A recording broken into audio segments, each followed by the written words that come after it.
So the first question we have to ask when discussing forensic anthropology is, what is it that forensic anthropologists even do? One of the first parts of forensic anthropologists' jobs is scene processing, which is them determining if the remains found are human, determining when the search can be discontinued based on whether or not they have found all of the different remains, and then screening the area to sift through dirt and other substances to find the human remains. They then use these remains to determine the deceased's sex, ancestry, age, and more. They then use their evidence to determine the cause of death of the individual, as well as documenting everything through photos and forms.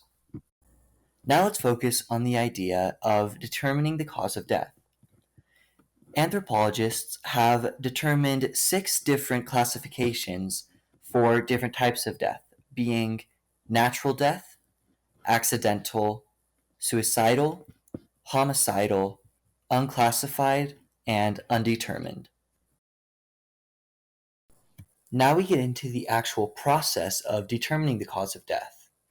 The first thing anthropologists will do is interview family, friends, or those at the scene to gain more information about the individual. Another step right away is to take pictures of the scene.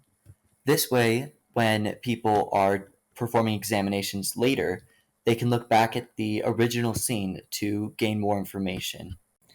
Later, after determining the individual's identity, anthropologists will get the individual's medical history.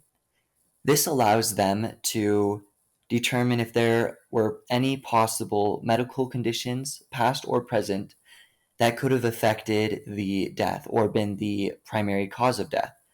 For example, if after looking at the medical history, they determine or recognize that the individual had either some form of cancer or a different medical condition, they have a high suspect for the cause of death, being the medical condition.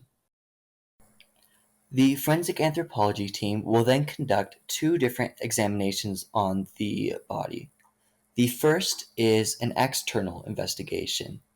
This allows the anthropologists to look for any outward forms of damage or cause of injury. For example, they may be looking for bullet wounds, blunt force damage, or any other form of external injury. The second examination, the internal examination, is performed to see if there are any internal causes of damage. For example, heart attacks or stroke, which could have led to the death of the individual.